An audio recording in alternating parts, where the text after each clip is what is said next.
Sir ఇప్పుడు lump amount అనేది చాలామంది ఇన్వెస్ట్ చేస్తారు మ్యూచువల్ ఫండ్స్ కానీ, ఎస్ఐపీస్ కానీ. సో వీళ్ళందరూ చేసే కామన్ మిస్టేక్స్ ఏంటి సార్? సార్ మిస్టేక్స్ నుంచి మాట్లాడే ముందు సార్ మనం జనరల్‌గా మన మ్యూచువల్ ఫండ్స్‌లో ఇన్వెస్ట్‌మెంట్స్ చేయండి. Long term mutual fund long term strategy మంచి వెల్త్ క్రియేట్ చేస్తామని చెప్తాం. ఇంకోటి ఏం చెప్తామంటే ఎస్ఐపి చేసుకోండి. ఒక కార్పస్ క్రియేట్ చేయొచ్చు. మంచి వెల్త్ క్రియేట్ చేయొచ్చు అని చెప్తాం.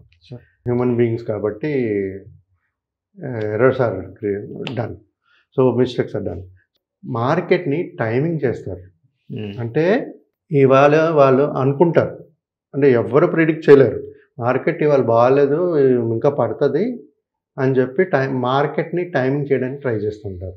అంటే ఇంకా పడితే కొందాం, ఇంకా పడుతుంది ఇంకా కొందాం. ఇప్పుడు గోల్డ్ ఎలాగైతే మూమెంట్ ఉందో మంది వెయిట్ చేస్తున్నారు కదా జనాలు. అలాగే మార్కెట్ కరెక్షన్ అయిన తర్వాత కొందాం అని చెప్పి డబ్బులంతా పెట్టుకుంటారు.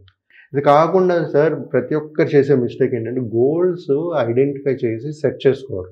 బట్ మీరు ఎప్పుడైతే షార్ట్ టర్మ్ గోల్స్ అవాయిడ్ చేస్తారో మీ లాంగ్ టర్మ్ గోల్స్ నుంచి మీరు డబ్బులు తీయడం మొదలెడతారు. సార్ ఇంకోటి ఏంటంటే రిస్క్ టాలరెన్స్ని ఇగ్నోర్ చేసేస్తారు. అంటే వాళ్ళని మనం ఒక థంబ్ రూల్ ఉంది, 100 minus the range goes to equity and remaining goes to debt funds అండి.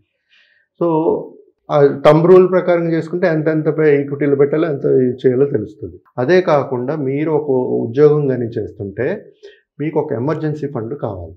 అంటే కనీసం మీరు ఒక 6 నెలల నుంచి సంవత్సరం పాటు నార్మల్ ఎక్స్పెన్సెస్ ఏదైతే ఉందో మీరు ప్రతి నెల ఖర్చు పెట్టే ఎక్స్పెన్సెస్ ఒక సంవత్సరం పాటు ఫ్రీగా ఉండేటట్టుగా ప్లాన్ చేసుకోవాలి. అది ఎమర్జెన్సీ ఫండ్. ఇంకోటి మేజర్ చేసేది ఏంటంటే సార్ మ్యూచువల్ ఫండ్ చూడగానే ఎంత రిటర్న్స్ వస్తుందని చూస్తారు. అంటే పాస్ట్ రిటర్న్స్ చూస్తారు. చూసి 24-30 రిటర్న్స్ చూస్తారు. 1-2-3 ఇయర్స్ రిటర్న్స్ చూస్తారు. 20-25-30% రిటర్న్స్ చూస్తూ ఇన్వెస్ట్ చేస్తుంటారు. సార్ మ్యూచువల్ ఫండ్స్లో అర్థం చేసుకోవాల్సింది ఏంటంటే okay past returns are not future returns guarantee. Okay. Now coming to diversification sir. మనం డైవర్సిఫై పోర్ట్ఫోలియో చేసుకోమంటాం.